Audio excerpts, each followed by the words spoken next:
menanti adalah hal yang mungkin tidak menyenangkan bagi sebagian orang. Bisa saja orang mengalami kelelahan di dalam penantian, apalagi yang ditunggu adalah sesuatu yang tidak pasti, mungkin akan menguras emosi. Bahkan ada orang-orang yang putus asa dan tidak memiliki pengharapan. Tetapi hari ini kita akan belajar dari Mazmur nomor 130 yang mengajarkan kita untuk menanti-nantikan Tuhan. Saya akan membacakan bagi kita semua. Nyanyian ziarah. Dari jurang yang dalam aku berseru kepadamu ya Tuhan.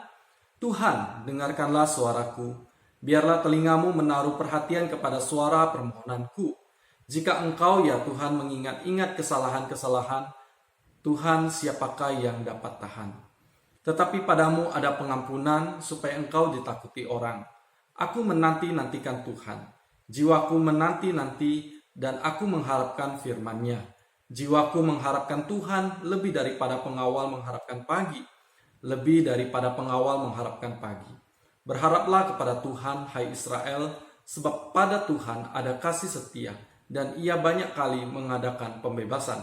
Dialah yang akan membebaskan Israel dari segala kesalahannya. Di dalam Mazmur 130, khususnya pada ayat yang pertama sampai keempat, kita melihat pemazmur berseru kepada Tuhan untuk mendengar permohonannya. Pemazmur memohon pengampunan daripada Tuhan, agar Tuhan tidak mengingat-ingat kesalahan-kesalahannya. Permohonan pemazmur ini juga berarti memohon pembebasan dari segala dosa dan kesalahan yang diperbuat oleh bangsa Israel. Di dalam perjanjian lama, bangsa Israel sudah banyak kali mengalami pembebasan dari Tuhan. Mereka dibebaskan dari perbudakan di Mesir, mereka dibebaskan dari ancaman bangsa Filistin dan bangsa-bangsa di sekitar ketika mereka di Kanaan. Tetapi pembebasan itu bersifat eksternal. Tetapi ada hal internal yang harus dibebaskan, yaitu dosa dan kesalahan mereka. Beberapa kali bangsa Israel kalah dengan bangsa lain karena dosa dan pelanggaran mereka. Begitu juga beberapa kali mereka mendapatkan tulah dan hukuman karena dosa, karena pelanggaran mereka. Oleh sebab itu mereka membutuhkan pengampunan daripada Tuhan. Bahkan mereka membutuhkan pembebasan yang sejati dari dosa, yang memperbudak seluruh umat manusia sejak manusia jatuh ke dalam dosa. Menanti-nantikan pembebasan Tuhan tentu tidak akan mengecewakan. Pemazmur yang menanti-nantikan Tuhan begitu penuh dengan pengharapan. Pada ayat ke-6, pemazmur berkata, jiwaku mengharapkan Tuhan lebih daripada pengawal mengharapkan pagi. Lebih daripada pengawal mengharapkan pagi. Pemazmur menantikan Tuhan bukan tanpa alasan. Ia menantikan Tuhan karena Tuhan telah banyak melakukan pembebasan. Itu dapat kita lihat di ayat yang ke-7. Ini menjadi dasar bagi pemazmur dengan yakin menantikan Tuhan. Hari ini kita telah melihat bukti yang nyata dari pembebasan Tuhan, yaitu melalui pengorbanan Yesus Kristus di kayu salib. Ia telah membebaskan umat manusia dari perbudakan dosa.